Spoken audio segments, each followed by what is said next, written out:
365 promesas.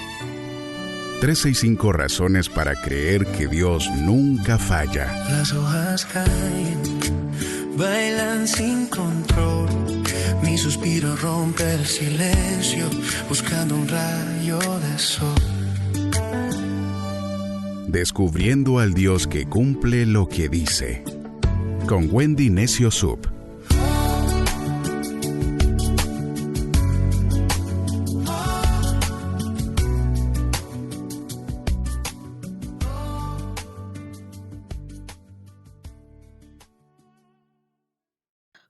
De enero, promesa 11, la sabiduría que sana el cuerpo.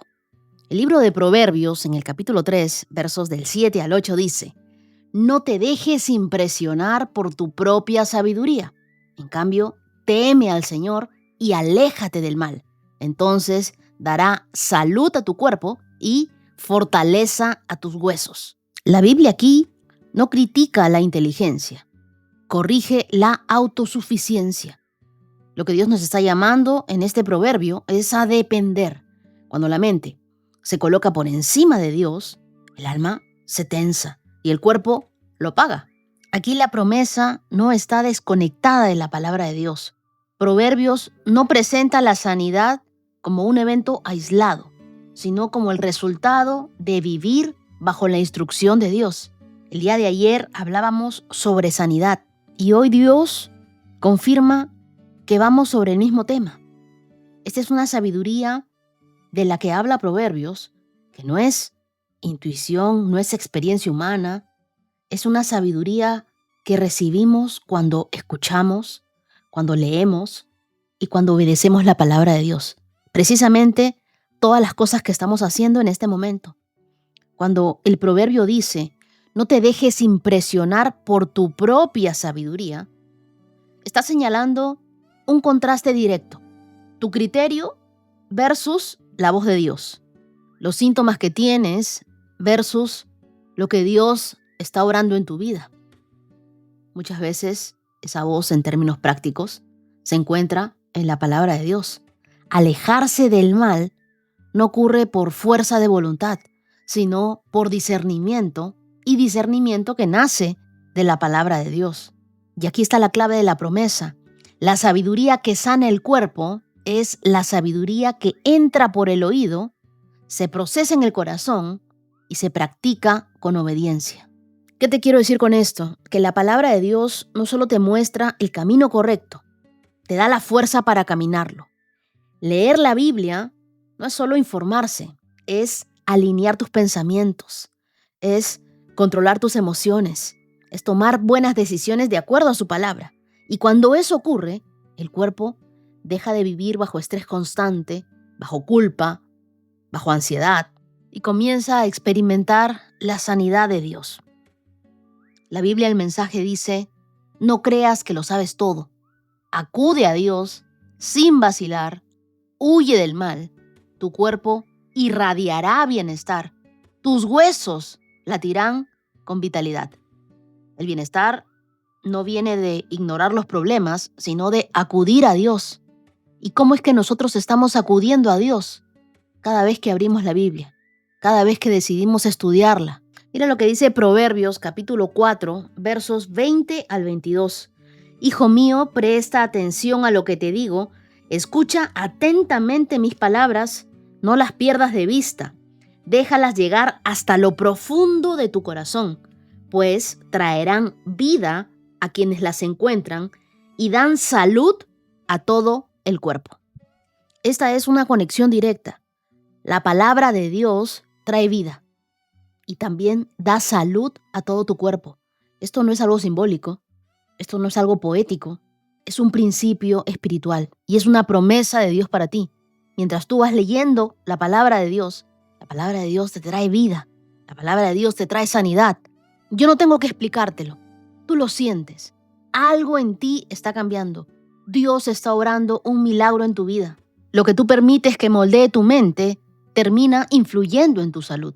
Cuando la mente se llena de la palabra de Dios, el cuerpo responde con descanso, con estabilidad, con fuerza. No porque la Biblia sea un amuleto mágico, sino porque la Biblia ordena nuestra vida. La Biblia es ese manual del fabricante. Dios no nos envió solos, Dios nos dio instrucción a través de su palabra. La palabra de Dios es nuestro espejo. Leer la Biblia sana porque reordena nuestros pensamientos caóticos, trae verdad donde había culpa, pone límites donde había excesos y devuelve esperanza donde el cuerpo estaba cansado. Hay dolores que persisten cuando muchas veces estamos desalineados de la voluntad de Dios. Y Dios, con amor, no empieza por el síntoma, sino por la fuente. Cuando permitimos que la palabra de Dios gobierne nuestra manera de pensar, de decidir, Él trae salud a tu cuerpo y trae fortaleza a lo más profundo de tu ser. La palabra de Dios trae vida. De repente a ti te dijeron, este diagnóstico es irreversible, queda poco tiempo de vida. Eso no es lo que me dice la palabra de Dios. Cuando yo leo la palabra de Dios, dice que Él nos trae vida. Recuerda que Jesús es el camino, la verdad y la vida. Al leer la Biblia, nuestra mente se ordena y nuestro cuerpo descansa. Nuestro cuerpo recibe esa sanidad de Dios. Nos apartamos del mal porque la verdad nos da discernimiento. Aprendemos a descubrir que muchas de las cosas que estábamos haciendo no eran las correctas. Por ejemplo, hay personas que me escriben y me dicen, mi manera de hablar ha cambiado, porque ahora sé lo que Dios ama y sé lo que a Él no le gusta. Entonces estoy mejorando en mi carácter, en mis actitudes. ¿Y sabes qué? La sabiduría de Dios también fortalece nuestros huesos y renueva nuestras fuerzas. El proverbio dice que dará salud a nuestro cuerpo y fortaleza a nuestros huesos. Aquí salud no es la ausencia de enfermedad, es el shalom de Dios, es la paz de Dios, es ese orden interno. Es una paz profunda que no se puede explicar. Sientes tú que la vida fluye. Y cuando habla de huesos, es esa mentalidad que se refiere a lo interno, aquello que sostiene tu vida. Es como si Dios dijera, cuando tú alineas tu corazón conmigo, yo fortalezco tu estructura desde dentro. La palabra de Dios es medicina. La sabiduría de la Biblia sana porque reordena nuestra vida. Leer la Biblia no solo edifica mi alma, sino también mi espíritu. Y esto impacta mi cuerpo. Yo creo que la verdadera sabiduría comienza cuando dejamos de confiar en lo que ya sabemos y empezamos a obedecer a aquel que lo sabe todo. Temer a Dios no es un miedo paralizante, es una alineación consciente. Es elegir el criterio de Dios por encima de nuestros impulsos, su camino por encima de nuestros deseos. Por eso me gustó mucho la paráfrasis del mensaje que dice, no creas que lo sabes todo, porque necesitamos humildad, necesitamos dependencia de Dios, necesitamos alejarnos del mal y eso nos traerá salud. La sanidad aquí no es magia, es una consecuencia de una vida alineada a la voluntad de Dios. Cuando la Biblia nos habla de alejarnos del mal, no solo es evitar lo evidente, es renunciar a decisiones que parecen correctas, pero que no se las consultamos a Dios. Es soltar ritmos que te rompen, relaciones que te drenan, hábitos que te tensan. La sabiduría humana te hace sentir muy capaz, pero la sabiduría de Dios te mantiene dependiente de Él y esa dependencia te protege. Y esa protección se traduce en paz, en descanso, en fortaleza, hasta en los huesos. Hay dolores que no se sanan solo con tratamiento, ¿se han dado cuenta? Sino cuando uno ya se ha rendido delante de Dios. Hay cansancios que no se quitan durmiendo más, sino confiando mejor en el Señor. Dios no solo quiere tocar el síntoma, Él quiere ordenar desde la raíz. Cuando honramos a Dios por encima de nuestra propia opinión, Él trae salud integral y una fortaleza duradera. Entonces, no confiamos en lo que sabemos, confiamos en Dios. El temor de Dios ordena nuestras decisiones y trae paz a nuestro cuerpo. Y Dios fortalece nuestro interior y renueva nuestras fuerzas. Y te invito a preguntarte el día de hoy, ¿en qué área hemos tomado decisiones a nuestro parecer sabias, pero sin consultarlas a Dios? Oremos juntos por un momento y digámosle a Dios, Dios mío, nosotros creemos que tu palabra es viva, es eficaz y también es nuestra medicina. Hoy no solo la leemos, hoy la recibimos, la atesoramos en nuestro corazón y sobre todo la creemos. Que lo que entra hoy por nuestros oídos desciende a nuestro corazón y trae sanidad, trae fortaleza a todo hueso débil, renueva todo cartílago, toda extremidad en nuestro cuerpo. Dios, va a haber descanso, se va a ir el dolor. Tu verdad corre por dentro de mí y es medicina viva. Líbrame, Dios, de tratar de impresionar a otros con sabiduría. Enséñame a depender de ti en cada decisión. Yo hoy elijo temerte, respetarte, apartarme del mal, caminar en obediencia a Dios. Trae orden en mi interior, tu orden. Trae paz a mi mente. Trae fortaleza a mi cuerpo. Que tu palabra recorra todo mi cuerpo, Dios, y sane lo que tenga que sanar, restaure todo lo que tenga que restaurar. Yo confío, Señor, que tú eres el que trae vida, el que trae salud. Oro en el nombre de Jesús. Amén. Todos atravesamos por momentos donde parece que las aguas están cerradas y no hay salida. Pero existe un antiguo axioma que dice, si quieres caminar sobre el agua, tienes que bajar de la barca. Y yo añadiría, si quieres que Dios abra el mar, primero tienes que mojarte los pies. Muchas veces pasamos una gran parte de nuestras vidas esperando que Dios actúe primero. Pero, ¿y si Dios está esperando que tú des el primer paso de fe? Si quieres que Dios haga algo sobrenatural, tú tienes que hacerlo natural. Tomar una decisión determinante, dar un paso arriesgado pero calculado, hacer un sacrificio desinteresado o dar un salto de fe. El primer paso siempre es el más difícil porque es el que rompe la inercia y vence al miedo. Pero cuando tú te atreves a avanzar, Dios abre caminos en medio del mar. Su poder se perfecciona en tus debilidades. ¿Qué paso entonces necesitas dar hoy? No te preocupes si aún no te sientes listo. Dios te capacita. Él usa tus fortalezas, pero también tus debilidades para mostrar su gloria. Nuestro Dios entonces nos acompaña en este día 11 y nos va a acompañar hasta que cumplamos los 365 días, con sabiduría, con valentía y con mucha fe. Las lecturas para el día de hoy se encuentran en Génesis, capítulo 24, verso 52, hasta el capítulo 26, verso 16. Mateo, capítulo 8, versos del 18 al 34. Salmo, capítulo 10, versos del 1 al 15. Y Proverbios, capítulo 3, versos 7 y 8. ¿Qué te parece si me acompañas en una oración? Señor, ayúdanos a confiar en ti, aun cuando veamos aguas turbulentas. Danos la fe para dar el primer paso, aunque no veamos todo el camino completo. Que mis debilidades sean la oportunidad para que tu gloria brille en mi vida.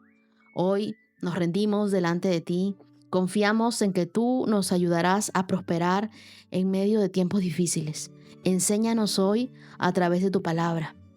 Que tu palabra sea nuestro sustento y sea nuestra guía, nuestra hoja de ruta. Te lo pedimos, Dios, en el nombre de Jesús. Amén. Comenzamos. Génesis, capítulo 24, verso 52.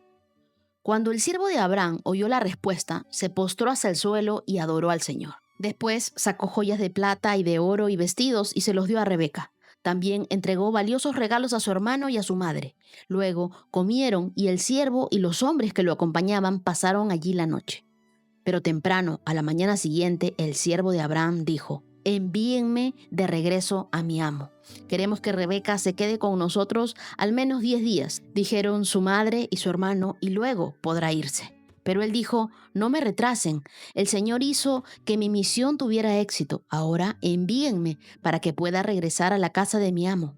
Bien, dijeron ellos, llamaremos a Rebeca y le preguntaremos qué le parece a ella. Entonces llamaron a Rebeca. ¿Estás dispuesta a irte con este hombre?, le preguntaron. Sí, contestó, iré. Entonces se despidieron de Rebeca y la enviaron con el siervo de Abraham y sus hombres. La mujer que había sido niñera de Rebeca la acompañó. Cuando Rebeca partía, le dieron la siguiente bendición: hermana nuestra, que llegues a ser la madre de muchos millones, que tus descendientes sean fuertes y conquisten las ciudades de sus enemigos. Después, Rebeca y sus siervas montaron en los camellos y siguieron al hombre. Así que el siervo de Abraham se llevó a Rebeca y emprendió el viaje. Mientras tanto, Isaac, que vivía en el Negev, había regresado de Beel Lahai Roi. Una tarde, mientras caminaba por los campos y meditaba, levantó la vista y vio que se acercaban los camellos. Cuando Rebeca levantó la vista y vio a Isaac, se bajó enseguida del camello. ¿Quién es ese hombre que viene a nuestro encuentro caminando por los campos?, preguntó al siervo. Y él contestó, es mi amo. Entonces Rebeca se cubrió el rostro con el velo y el siervo le contó a Isaac todo lo que había hecho. Luego Isaac la llevó a la carpa de Sara, su madre, y Rebeca fue su esposa. Él la amó profundamente y ella fue para él un consuelo especial después de la muerte de su madre. Capítulo 25. Abraham volvió a casarse con una mujer llamada Setura. Ella dio a luz a Simram, Joksam, Medam, Madián, Isbac y Suá. Joksam fue el padre de Seba y de Dan. Los descendientes de Dedán fueron los asueros, los letuseos y los leumeos. Los hijos de Madián fueron Efa, Efer, Anoc, Ábida y Elda. Todos ellos fueron descendientes de Abraham por medio de Setura. Abraham le dio todo lo que poseía a su hijo Isaac, pero antes de morir le dio regalos a los hijos de sus concubinas y los separó de su hijo Isaac, enviándolos a una tierra en el oriente. Abraham vivió 175 años y murió en buena vejez, y luego de una vida larga y satisfactoria. Dio su último suspiro y se reunió con sus antepasados al morir. Sus hijos Isaac e Ismael lo enterraron en la cueva de Macpela, cerca de Manre, en el campo de Efrón, hijo de Zohar el hitita. Este era el campo que Abraham había comprado a los hititas y donde había enterrado a su esposa Sara. Después de la muerte de Abraham, Dios bendijo a su hijo Isaac, quien se estableció cerca de Beel Lahai Roi, en el Negev. Este es el relato de la familia de Ismael, el hijo de Abraham, por medio de Agar, la sierva egipcia de Sara. La siguiente lista corresponde a los descendientes de Ismael por nombres y clanes. El hijo mayor fue Nebaiot, seguido por Cedar, Abel, Misbán, Misma, Duma, Masa, Hadad, Tema, Getur, Nafis y Sedema. Estos 12 hijos de Ismael fueron los fundadores de 12 tribus. Cada una llevaba el nombre de su fundador, registradas según los lugares donde se establecieron y acamparon. Ismael vivió 137 años, después dio su último suspiro y se reunió con sus antepasados al morir. Los descendientes de Ismael ocuparon la región que va desde Ávila hasta Shur, que está al oriente de Egipto, en dirección a Asiria, y allí vivieron en franca oposición contra sus parientes. Este es el relato de la familia de Isaac, hijo de Abraham. Cuando Isaac tenía 40 años, se casó con Rebeca, hija de Betuel, el arameo, en Padaram, y hermana de Labán, el arameo. Isaac rogó al Señor a favor de su esposa, porque ella no podía tener hijos. El Señor contestó la oración de Isaac y Rebeca quedó embarazada de mellizos. Pero los dos niños luchaban entre sí dentro de su vientre. Así que ella consultó al Señor. ¿Qué me pasa esto? Y el Señor le dijo, los hijos que llevas en tu vientre llegarán a ser 2 naciones, y desde el principio las 2 naciones serán rivales. Una nación será más fuerte que la otra, y tu hijo mayor servirá a tu hijo menor. Cuando le llegó el momento de dar a luz, Rebeca comprobó de que de verdad tenía mellizos. El primero en nacer era muy rojizo y estaba cubierto de mucho vello, como un abrigo de piel, por eso lo llamó Esaú. Después nació el otro mellizo, agarrando con la mano el talón de Esaú, y por eso lo llamaron Jacob. Isaac tenía 70 años cuando nacieron los mellizos. Los muchachos fueron creciendo y Esaú se convirtió en un hábil cazador. Él era un hombre de campo, pero Jacob tenía un temperamento tranquilo y prefería quedarse en casa. Isaac amaba a Esaú porque le gustaba comer los animales de caza, pero Rebeca amaba a Jacob. Cierto día, mientras Jacob preparaba un guiso, Esaú regresó del desierto agotado y hambriento. Y Esaú le dijo a Jacob: me muero de hambre, dame un poco de ese guiso rojo. Así es como Esaú obtuvo otro nombre, Edom, que significa rojo. Muy bien, respondió Jacob, pero dame a cambio tus derechos de hijo mayor. Mira, me estoy muriendo de hambre, dijo Esaú. ¿De qué me sirven ahora los derechos de hijo mayor? Pero Jacob dijo: primero tienes que jurar que los derechos de hijo mayor me pertenecen a mí. Así que Esaú hizo un juramento mediante el cual vendía todos sus derechos de hijo mayor a su hermano Jacob. Entonces Jacob le dio a Saúl un guiso de lentejas y algo de pan. Esaú comió y luego se levantó y se fue. Así mostró desprecio por sus derechos de hijo mayor.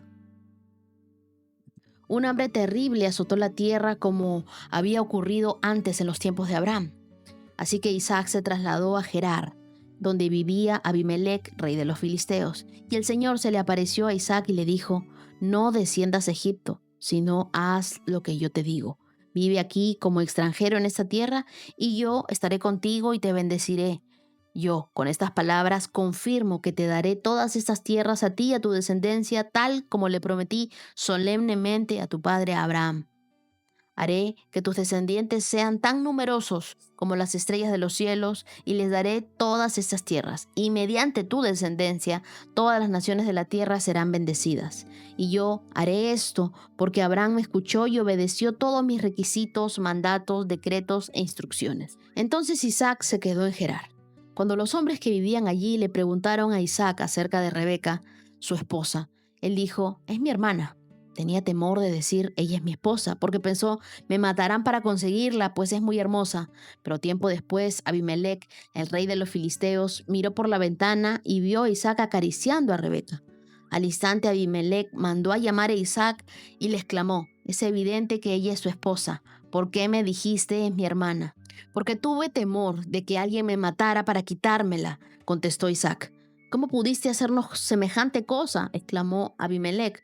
Uno de mis hombres bien podría haber tomado a tu esposa para dormir con ella, y tú nos habrías hecho culpables de un gran pecado. Entonces Abimelec dio esta orden a todo el pueblo: cualquiera que toque a este hombre o a su esposa será ejecutado. Cuando Isaac sembró los cultivos ese año, cosechó 100 veces más grano del que había plantado, porque el Señor lo bendijo. Se hizo muy rico y su riqueza siguió aumentando. Adquirió tantos rebaños de ovejas y de cabras, de manadas de ganado, de ciervos, que los filisteos comenzaron a tenerle envidia. Así que los filisteos taparon con tierra todos los pozos de Isaac. Eran los pozos que había cavado los siervos de su padre Abraham. Por último, Abimelec ordenó a Isaac que se fuera de la región. Vete a otro lugar, le dijo, porque te has hecho demasiado poderoso para nosotros. En Génesis, capítulo 24, verso 52, vemos cómo inicia este pasaje. Cuando el siervo de Abraham oyó la respuesta, se postró hasta el suelo y adoró al Señor. Cuando el siervo recibe la confirmación de Dios, su primera reacción fue adorar. Cuando tú veas la mano de Dios en tu vida obrar, tu primera respuesta debe ser gratitud en tu corazón. Si algo es que nosotros no podemos ser, es ingratos con Dios. Nosotros no podemos ser y no debemos ser ingratos con Dios. Debemos reconocer todo lo que Él hace por nosotros, todas las formas como Él tiene de bendecirnos. Dale las gracias a Dios y dile: gracias, Señor, porque solamente tú pudiste haber hecho esto. Todo te lo debo a ti. ¿Reconocemos a Dios en nuestras victorias? ¿Es nuestra respuesta siempre de gratitud a Él? Nuestra respuesta siempre debería ser de adoración y de acción de gracias para Dios. Y luego, en el verso 58, llaman a Rebeca y le dicen: ¿estás dispuesta a irte con este hombre? Y me gusta mucho la respuesta de Rebeca, porque la respuesta de ella me muestra fe y también me muestra valentía. La mayor parte de nuestro tiempo nosotros andamos justificando nuestras acciones, pero Rebeca responde: sí, iré. Cuando piensas en un plan de acción, ¿tú estás buscando la aprobación de Dios para algo que ya decidiste hacer, o estás dispuesto a cancelar ese plan si los principios de Dios en la Biblia son contrarios a tus acciones? ¿Qué harías tú? Y en el verso 67 dice, luego Isaac le llevó a la carpa de Sara, su madre, y Rebeca fue su esposa. Él la amó profundamente y ella fue para él un consuelo especial después de la muerte de su madre. Todo el resultado de la oración fue que Rebeca se casó con Isaac. Y Dios, a través de ella, trajo consuelo por la muerte de su mamá. Y es que Dios siempre llena vacíos emocionales con su provisión perfecta. Dios siempre se encarga de consolarnos. Hay quienes han perdido un ser querido y se sienten inconsolables. No hay algo que alguien te pueda decir que traiga consuelo y paz a tu vida. Pero quiero recordarte que el Espíritu Santo, la Biblia dice que Él es el consolador. No hay alguien que te conozca más en la tierra que el Espíritu Santo. Y no existe un amor tan grande por nosotros que el que nos tiene el Espíritu Santo. Y Él quiere traer consuelo a tu vida. En el capítulo 25 y en el verso 5 dice, Abraham le dio todo lo que poseía a su hijo Isaac. Y es que la bendición de Dios continuaba en la vida de Isaac y él recibió una herencia anticipada.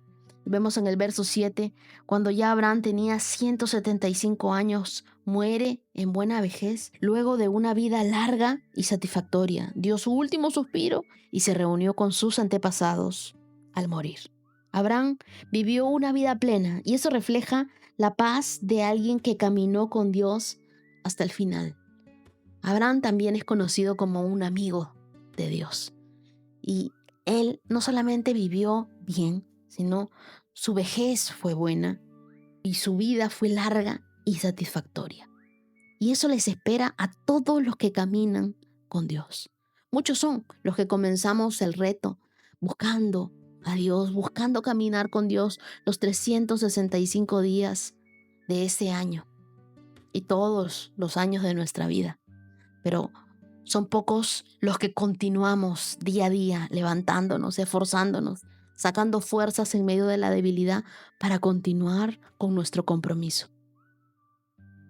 Luego, en el verso 21 de este mismo Génesis 25, encontramos el momento en el que Isaac le ruega a Dios a favor de su esposa, porque ella no podía tener hijos. Y la Biblia dice que el Señor le contestó la oración a Isaac y Rebeca quedó embarazada nada más y nada menos que de mellizos. Y Dios quiere conceder nuestras peticiones, pero Él quiere que nosotros se las presentemos. Y sí, tú tienes que interceder por aquellos que amas. Y cuando tú intercedas, Dios te responderá con un milagro. Yo te invito a interceder hoy por aquellas mujeres que no pueden tener hijos, pero que su deseo es ser mamás, para que de alguna forma Dios se encargue de bendecirlas. Y te pido que ores porque Dios tiene un milagro con tu nombre. Así como Isaac oró a Dios por algo tan preciado como un hijo, a lo largo de la Biblia siempre se nos anima a orar y hasta implorar por nuestras necesidades más personales e importantes, porque Dios quiere conceder nuestras peticiones. Aún así, como bien supo Isaac, Dios pudo decidir retener su respuesta por un tiempo para incrementar nuestro discernimiento en cuanto a lo que realmente necesitamos, para permitirnos madurar, porque así vamos a poder emplear sus dones con mayor sabiduría. ¿Y cuánto nos falta la sabiduría? Muchas veces el sentido común no parece ser muy común. La vida de Esaú estuvo llena de decisiones de las que se debe haber arrepentido el resto de su vida. Lo que Esaú perdió por un plato de lentejas no fue la bendición de Dios. Dios lo bendijo mucho en su vida. Lo que él despreció fue continuar con el legado de salvación a la que su familia había sido llamada. Sigamos entonces el ejemplo de Jesús, que valoró su llamado por encima de todo. Porque él en el verso 31 decide cambiar sus derechos de hijo. Y era un honor especial el ser el primogénito. pero él no consideró las consecuencias. Y la Biblia en el verso 34 nos dice que mostró desprecio por sus derechos de hijo mayor. Nunca sacrifiques lo eterno por algo que caduca. Los derechos de hijo mayor eran un honor especial que recibía el primer hijo que nacía. Incluían una doble porción de herencia de la familia junto con el honor de llegar a ser algún día el líder de la familia.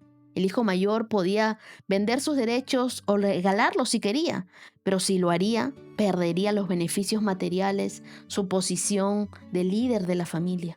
Al vender sus derechos de hijo, Esaú despreció por completo las bendiciones espirituales que le pertenecían. Esaú entregó los beneficios permanentes de sus derechos de hijo mayor por el placer temporal de un plato de lentejas, de un poco de guiso, y él actuó impulsivamente por satisfacer sus deseos inmediatos, sin detenerse a considerar las consecuencias a largo plazo.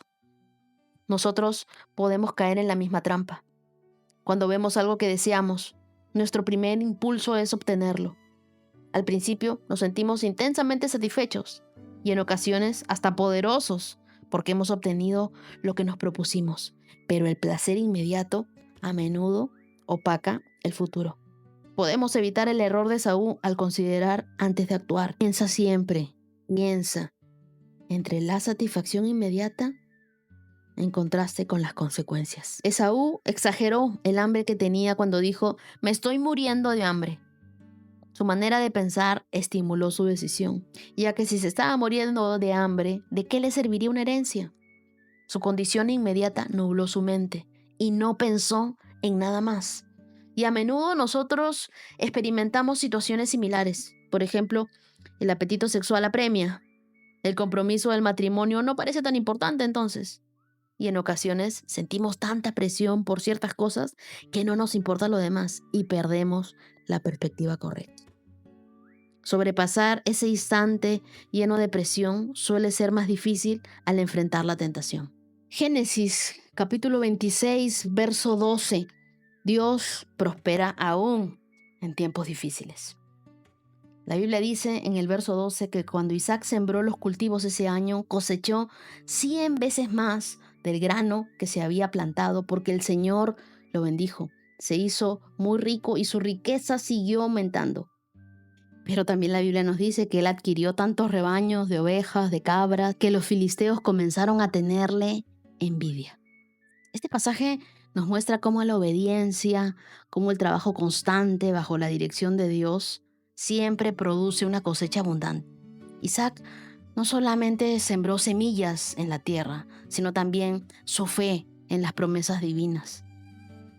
Cuando nosotros sembramos con fe, vamos a cosechar con gozo, porque la provisión de Dios siempre será más grande que nuestras expectativas. Isaac sembró en un tiempo de hambre, confiando en que Dios honraría su promesa. La multiplicación que recibió no fue suerte, fue el resultado de la bendición divina. Cada vez que a ti te pregunten cómo es que Dios te está bendiciendo, de dónde es que estás teniendo tanto, tú respóndeles que no es suerte, es la bendición de Dios. Porque cuando Dios está en tu siembra, Él también estará en tu cosecha. Y la prosperidad de Isaac era visible para todos. Sin embargo, más que un simple éxito material, era evidencia del favor de Dios sobre su vida, del pacto que Dios tenía con su familia, con Abraham. Pero, aún con todo, los filisteos comenzaron a envidiar el éxito. Pero la bendición seguía avanzando. Esto nos recuerda que ninguna crítica humana puede anular los planes de Dios. Cuando Dios abre una puerta, ni siquiera la envidia puede cerrarla. Y quiero recordarte algo. Este verso dice que Isaac sembró sus cultivos ese año y cosechó 100 veces más. Yo quiero tomar esta palabra para todos los sembradores, porque cada vez que tú siembres este año, vas a cosechar 100 veces más de todo lo que estás sembrando. La mayor semilla que nosotros podemos recibir siempre es la palabra de Dios. Por eso yo estaba orando mucho para que todos los que querían tener su Biblia la tengan. Y quiero darle las gracias a todos los ángeles donadores de Biblias, porque muchas personas se han comenzado a unir al reto porque alguien les regaló una Biblia. Y regalar una Biblia es como sembrar fe en un corazón. El mejor regalo es la Biblia, porque sus palabras son vida para quien la recibe y verdad eterna para quien la vive. Así que mi oración por ti hoy es que coseches 100 veces más de todas esas siembras que estás dando, que estás sembrando, que estás bendiciendo a otras personas. Que este sea un año de verdad en el que Dios corone tu año con favor y con misericordia. Mateo 8, del 18 al 34. Cuando Jesús vio a la multitud que lo rodeaba, dio instrucciones a sus discípulos de que regresaran al otro lado del lago. Entonces, uno de los maestros de la ley religiosa le dijo: «Maestro, te seguiré donde quiera que vayas». Y Jesús le respondió: «Los zorros tienen cuevas donde vivir y los pájaros tienen nidos, pero el Hijo del Hombre no tiene ni siquiera un lugar donde recostar la cabeza». Otro de sus discípulos dijo: «Señor, deja primero regrese a casa, entierre a mi padre». Y Jesús le dijo: «Sígueme ahora, deja que los muertos espirituales entierren a sus propios muertos». Luego, Jesús entró en la barca y comenzó a cruzar el lago con sus discípulos. De repente, se desató sobre el lago una fuerte tormenta, con olas que entraban en la barca, pero Jesús dormía. Los discípulos fueron a despertarlo. «Señor, Señor, sálvanos, nos vamos a ahogar», gritaron. «¿Por qué tienen miedo?», preguntó Jesús. «¿Tienen tan poca fe?». Entonces se levantó y reprendió al viento y a las olas, y de repente hubo una gran calma. Los discípulos quedaron asombrados y preguntaron: «¿Quién es este hombre? Hasta el viento y las olas lo obedecen». Cuando Jesús llegó al otro lado del lago, a la región de los Gadarenos, 2 hombres que estaban poseídos por demonios salieron a su encuentro. Salían de entre las tumbas y eran tan violentos que nadie podía pasar por esa zona. Comenzaron a gritarle: «¿Por qué te entrometes con nosotros, Hijo de Dios? Has venido aquí para torturarnos antes del tiempo establecido por Dios». Sucedió que a cierta distancia había una gran manada de cerdos alimentándose. Entonces los demonios suplicaron: «Si nos echas fuera, envíanos a esa manada de cerdos». «Muy bien, vayan», les ordenó Jesús. Entonces los demonios salieron de los hombres y entraron en los cerdos, y toda la manada se lanzó al lago por el precipicio y se ahogó en el agua. Los hombres que cuidaban a los cerdos huyeron a la ciudad cercana y contaron a todos lo que había sucedido con los endemoniados. Entonces toda la ciudad salió al encuentro de Jesús, pero le rogaron que se fuera y los dejara en paz. Este pasaje de Mateo relata 3 escenas poderosas que revelan la autoridad y el poder de Jesús sobre nuestras vidas: el llamado, el discipulado, la calma en la tormenta y la liberación de los demonios. Mateo 8, del 18 al 22 dice que entonces uno de los maestros de la ley religiosa le dijo: «Maestro, te seguiré a donde quiera que vayas». Y Jesús le respondió: «Los zorros tienen madrigueras y los pájaros tienen nidos, pero el Hijo del Hombre no tiene ni siquiera un lugar donde recostar la cabeza». Jesús nos enseña que el discipulado es un llamado a una vida de entrega total, sin garantías de comodidad. Y es que seguirlo requiere renuncias a nuestras seguridades terrenales. Seguir a Jesús no siempre es fácil y no siempre es cómodo. Con frecuencia implica hacer sacrificios y pagar un alto costo sin recompensa ni seguridad terrenal. Seguir a Jesús es gratis, pero ser su discípulo te costará todo lo que tienes. Aunque el costo de seguir a Cristo es alto, vale la pena. ¿Qué tan dispuestos estamos nosotros a sacrificar la comodidad para obedecer el llamado? En Mateo 8, del 23 al 27, Jesús calma la tormenta y Él les dice: los discípulos fueron a despertarlo clamando: «Señor, sálvanos, nos vamos a ahogar». Y Jesús respondió: «¿Por qué tienen miedo? ¿Tienen tan poca fe?». Y luego se levantó y reprendió las olas y de repente hubo gran calma. Jesús no solamente estaba presente en la tormenta, sino que tenía autoridad sobre ella. La presencia de Jesús siempre transforma nuestro temor en paz.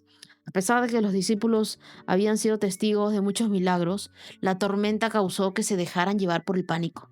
A menudo enfrentamos tormentas en las que nos parece que Dios no puede o que no quiere intervenir. Sin embargo, cuando realmente comprendemos quién es Él, nos daremos cuenta de que Él domina tanto las tormentas de la naturaleza como las tormentas de nuestro corazón. El poder de Jesús de ir a calmar la tormenta puede ayudarnos también a lidiar con los problemas que estamos enfrentando. Jesús está dispuesto a ayudarnos si tan solo se lo pedimos. Nunca debemos subestimar su poder, especialmente en las pruebas más difíciles. Dios no siempre va a cambiar la circunstancia, pero Él cambiará tu corazón para que tú puedas enfrentarla. Cuando enfrentamos tormentas, en lugar de desesperarnos, debemos acudir al único que tiene el poder para calmar nuestro corazón y nuestra situación. Cuando Jesús está en tu barca, no importa cuán grandes sean las olas, Él sigue siendo el Señor de la tormenta. Y en Mateo 8:28, los demonios clamaron: si nos echas, envíanos a la manada de cerdos. Bien, dijo Jesús. Entonces los demonios salieron de los hombres, entraron en los cerdos, y toda la manada se lanzó al lago por el precipicio. Las personas poseídas por demonios están bajo el control de uno o más demonios, y los demonios son ángeles caídos que se unieron a Satanás en su rebelión contra Dios, y ahora son espíritus malignos bajo las órdenes del diablo. Ayudan a Satanás a tentar a la gente para que pequen y poseen un gran poder destructivo, pero la autoridad de Jesús es superior a la de ellos. En esta historia nos muestran que Jesús no solo tiene el poder sobre la naturaleza, sino también el poder sobre el mundo espiritual. Cuando los demonios entraron en los cerdos, los animales se lanzaron al lago. Este suceso muestra la intención destructiva de los demonios. Si no podían destruir a los hombres, destruirían a los cerdos. Pero Jesús vino a liberar a los oprimidos y a traer restauración. Me encanta cómo lo dice Priscilla Shirer: donde quiera que Jesús pone el pie, el enemigo pierde su terreno. Entonces, no importa cuán atrapado te sientas, Jesús tiene el poder de liberarte y de restaurarte por completo. Salmos 10, del 1 al 15. Oh Señor, ¿por qué permaneces tan distante? ¿Por qué te escondes cuando estoy en apuros? Con arrogancia los malvados persiguen a los pobres, que sean atrapados en el mal que traman para otros, pues hacen alarde de sus malos deseos, elogian al codicioso y maldicen al Señor. Los malvados son demasiado orgullosos para buscar a Dios. Parece que piensan que Dios está muerto. Sin embargo, prosperan en todo lo que hacen. No ven que les espera tu castigo. Miran con desdén a los enemigos. Piensan: jamás nos sucederá algo malo. Estaremos para siempre sin problemas. Su boca está llena de maldiciones, mentiras y amenazas. Tienen maldad y violencia en la punta de la lengua. Se esconden en emboscada en las aldeas, a la espera para matar a la gente inocente. Siempre buscan víctimas indefensas, como leones agazapados en sus escondites. Esperan para lanzarse sobre los débiles. Como cazadores capturan a los indefensos y los arrastran envueltos en redes. Sus pobres víctimas quedan aplastadas, caen bajo la fuerza de los malvados. Los malvados piensan: Dios no nos mira, han cerrado los ojos y ni siquiera ve lo que hacemos. Levántate, oh Señor, y castiga a los malvados, oh Dios. No te olvides de los indefensos. ¿Por qué los malvados desprecian a Dios y quedan impunes? Piensan: Dios nunca nos pedirá cuentas. Pero tú ves los problemas y el dolor que causan, lo tomas en cuenta y los castigas. Los indefensos depositan su confianza en ti. Tú defiendes a los huérfanos. Quiébrale los brazos a esa gente malvada y perversa. Persíguelos hasta destruir al último de ellos. El verso 1 de este salmo nos dice que Dios parece distante. ¿Por qué te escondes cuando estoy en apuros? El salmista expresa una pregunta universal: ¿dónde está Dios cuando nosotros sufrimos? A veces pareciera que Dios guarda silencio cuando en realidad Él está siempre presente, aunque no lo veamos. Charles Spurgeon decía que el silencio de Dios no es su ausencia, es una oportunidad para confiar en su sabiduría. Entonces, en los momentos de aparente abandono, debemos recordar que Dios nunca deja de obrar, inclusive en lo invisible. Imagina que entras a una habitación oscura. La oscuridad no es algo que puedas crear, sino simplemente la ausencia de la luz. De la misma manera, la maldad es la ausencia de la presencia de Dios en las decisiones humanas. Dios es luz, pero cuando los seres humanos eligen apagar esa luz y vivir lejos de su guía, se generan las sombras de la injusticia, el dolor y el sufrimiento. Dios nos dio libre albedrío para que eligiéramos amarlo libremente, pero ese mismo regalo nos permite también elegir el mal. Entonces, la existencia de la maldad no contradice la bondad de Dios, sino que refleja la realidad de un mundo donde las personas tienen libertad de elegir. En los versos del 12 al 11 vemos el orgullo del malvado. Dice que con arrogancia persiguen a los pobres y piensan, Dios no me ve, Dios ni cuenta se dará. El salmista describe como los malvados aquellos que actúan con arrogancia, creyendo que sus actos quedarán impunes. Y hay mucha gente así, que piensa que quedará impune. Su error es pensar que Dios está indiferente. El orgullo del hombre lo engaña, al pensar que puede vivir sin Dios, pero la justicia divina siempre llega. En algún momento tocará su puerta. Aunque la maldad parezca triunfar temporalmente, Dios siempre hará justicia a su debido tiempo. Y en la última parte de estos versos dice, tú los tomas en cuenta y los castigas, en el verso 14. El salmista clama por la intervención de Dios con la certeza de que Él sí ve el sufrimiento y que Él actuará a favor de los indefensos. La justicia de Dios quizá es tardía, solamente para enseñarnos paciencia, pero nunca para olvidarse de nosotros. Cuando nosotros sentimos que somos invisibles para los demás, recordemos que Dios siempre ve, Dios siempre escucha y que Dios nos sostiene. Y Proverbios 3, del 7 al 8. No te dejes impresionar por tu propia sabiduría. En cambio, teme al Señor y aléjate del mal. Entonces darás salud a tu cuerpo y fortaleza a tus huesos. Yo creo que este proverbio es un pequeño jalón de orejas, porque es fácil creer que sabemos lo suficiente para resolver los problemas de la vida, pero Dios nos recuerda que su sabiduría es infinitamente superior a la nuestra. Y el problema de pensar que lo sabes todo es que nunca escucharás lo que realmente necesitas aprender. La humildad nos abre el corazón para recibir la dirección divina, mientras que el orgullo nos aleja de la voluntad de Dios. Si vas a comenzar a sentirte orgulloso por tu sabiduría o por la forma en cómo tú resuelves las cosas, mejor evita el orgullo y la autosuficiencia. Y por último, este verso que dice, Dios dará salud a tu cuerpo y fortaleza a tus huesos. Este es un recordatorio de que cuando el toque de Dios viene sobre nuestras vidas, nosotros recibimos sanidad. ¿Estás orando por tu sanidad completa y total? Cuando nosotros dejamos nuestras cargas y preocupaciones en las manos de Dios, evitamos las angustias que pueden afectar nuestra salud y nuestro bienestar. Este proverbio nos recuerda que la verdadera salud del alma y del cuerpo provienen de reconocer nuestra dependencia de Dios, alejarnos del mal y confiar completamente en su sabiduría. Cuando más dependamos de la sabiduría de Dios, más encontraremos paz y fortaleza.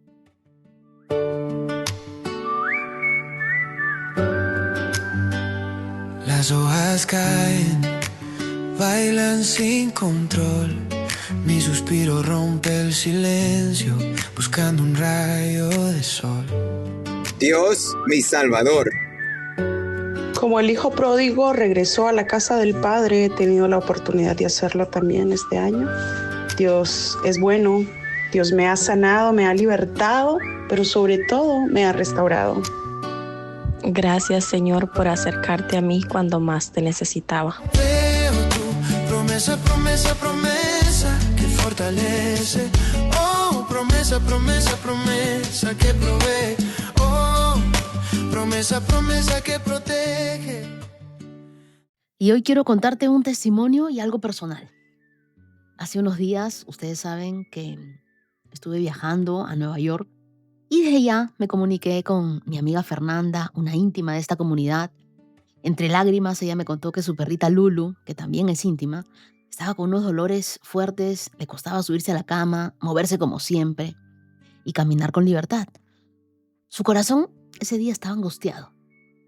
Y como hacemos siempre cuando algo duele, oramos por Lulu. Y le pedí también a mi familia, porque ellos habían visto los videos de Lulu, que oraran por ella. Porque a veces uno no lo sabe, pero las mascotitas sienten, ellos perciben, ellos escuchan. Y nosotros también debemos saber que Dios cuida lo que nosotros amamos. Bueno, en ese viaje también en Nueva York conocí a Marcela, a su linda familia, y tuve la oportunidad de hablar con la mamá de Marcela. Ella también estaba pasando por un momento difícil con su perrita que se llama Mila. Así que ahí mismo, sin pensarlo mucho, volví a hacer lo mismo, orar por Mila, porque sentí la angustia de la mamá, la angustia de Marcela y de toda la familia, ¿no? Y cuando uno ama, ora. Sobre todo cuando son cosas que uno no puede controlar. Tiene que aprender a confiar en Dios. Luego, ya al regresar de mi viaje, me tocó a mí. Mi amado Kevin también comenzó con unos dolores extraños en las patitas, en la cadera. Estaba cojeando un poco. Obviamente me preocupé. Y bueno, ya estamos orando, llevándolo al veterinario para saber qué es y también creyendo en su sanidad. Porque cuando uno ama a sus mascotitas, nunca minimiza el dolor. Siempre aprende a presentarle esas pequeñas cosas a Dios. Así que yo pensaba, Señor, ya van 3 mascotitas por las que estoy orando. Y en medio de todo esto, recibo un mensaje de Ángela, otra fiel oyente. Y ella me escribió muy preocupada por su perrita Cookie. Me contó que el veterinario había encontrado una masita en su patita derecha y que necesitaban hacer una biopsia y que incluso no se descartaba una enfermedad crónica. Me pidió oración. Yo lloré, oré, porque sé lo que es sentir cuando te tocan el corazón con algo que tú amas. Oramos, le pedimos al Señor que hiciera algo grande. Y bueno, yo quiero que tú escuches en la voz de Ángela lo que sucedió. Quiero compartirte con mucha alegría que Dios obró un milagro en la vida de Cookie.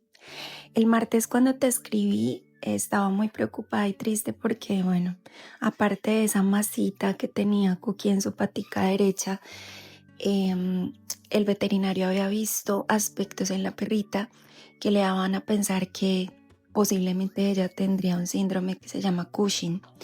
La verdad no quise investigar mucho del tema porque dije no, dejo todo en manos de Dios. Y ese día justamente en el devocional compartías acerca de el momento en que Dios le dice a Abraham, ¿acaso hay algo imposible para mí? Y yo dije, Señor, yo me aferro a esa palabra. Tal vez el diagnóstico de mi perrita no sea el más favorable, tal vez pues mis ojos no ven nada, pero Señor, para ti no hay nada imposible y te la entrego. Ella fue un regalo que tú me diste, pero pues no me pertenece a mí, es tuya, haz tu obra y si es tu voluntad, sánala. Wendy, y para la gloria de Dios, le hicieron unos exámenes. El miércoles pues fui a hablar con el veterinario a ver qué había salido y me dice su perrita está súper bien, no tiene nada, todo lo que yo le había dicho se descarta completamente. Y bueno, también esa masita que ella tenía en la patica desapareció, ya prácticamente no le queda nada, es muy poquito lo que le queda y yo digo, eso solo lo hace Dios. De verdad que cuando nosotros creemos en Él y confiamos en Él responde de maneras sorprendentes y maravillosas. Y de verdad solo tengo palabras de gratitud al Señor porque Él es bueno, porque Él nos consiente hasta en esos detalles, como tener el control de la vida de mi mascota, de mi perrita. Entonces, bueno, yo lo único que puedo decir es Dios, gracias. Y gracias, Wendy, por dejarte usar, porque somos muchas de las personas que estamos siendo transformados, siendo bendecidos por todas las palabras que tú compartes. Y eso nos ayuda a aumentar nuestra fe. Porque pues en nuestra humanidad a veces es difícil confiar y creer en Dios, pero esto ha sido maravilloso y quiero darte las gracias. Gracias, Wendy, por ser tan especial y bueno, espero algún día conocerte. Dios te bendiga y muchas gracias por ser esa voz que nos alienta, que Dios utiliza para impulsarnos más. Mi querida Ángela, gracias por creer, gracias por compartir tu testimonio. Gracias por recordarnos que la fe también se vive en lo pequeño, en lo cotidiano, en lo que muchos no entienden, pero Dios sí. Y a ti que me escuchas hoy, si tú estás orando por alguien que amas, sea una persona, una mascotita, quiero invitarte a que no sueltes la fe. Tampoco minimices tu dolor, preséntalo delante de Dios, porque Él sigue preguntando lo mismo siempre. ¿Hay algo imposible para mí? Proverbios capítulo 12, verso 10 dice, los justos cuidan de sus animales. Agradezco todas las oraciones que puedan hacer por todas estas mascotitas que hoy les hemos contado. Por Lulu, por Mila, por Cookie y también por mi querido Kevin. Y ahora quiero agradecer a los corazones generosos de esta hermosa comunidad de íntimos. Gracias a mi querida Karen Pacheco, que Dios te bendiga. Muchísimas gracias, Diana Barreto. Gracias, Hilda Santizo, que Dios te bendiga. Rosalba Villegas. Muchísimas gracias, mi querida Anita Ramos, que Dios te bendiga. Miguel Quijada Betancur. Muchísimas gracias, Susana Morales Cano. Y a ustedes quiero regalarles Daniel capítulo 12, verso 3, que dice, los sabios resplandecerán tan brillantes como el cielo, y quienes conducen a muchos a la justicia brillarán como estrellas para siempre. Ustedes ya son unas estrellas. Y en este tiempo brillarán con la luz de Dios. Ustedes también estarán presentes en mis oraciones. Muchísimas gracias, querida comunidad, por acompañarme hasta aquí. Nos vemos el día de mañana con más de la palabra de Dios. Sigamos corriendo esta carrera con firmeza, que mañana vamos por 12K. Has escuchado 365 Promesas. Síguenos en Facebook e Instagram, @Wendy Necio Sub. Hasta la próxima. Bailan sin control, mi suspiro rompe el silencio, buscando un rayo de sol. Promesa, promesa, promesa que salva. Oh, promesa, promesa, promesa que guía. Promesa, promesa plena en ti.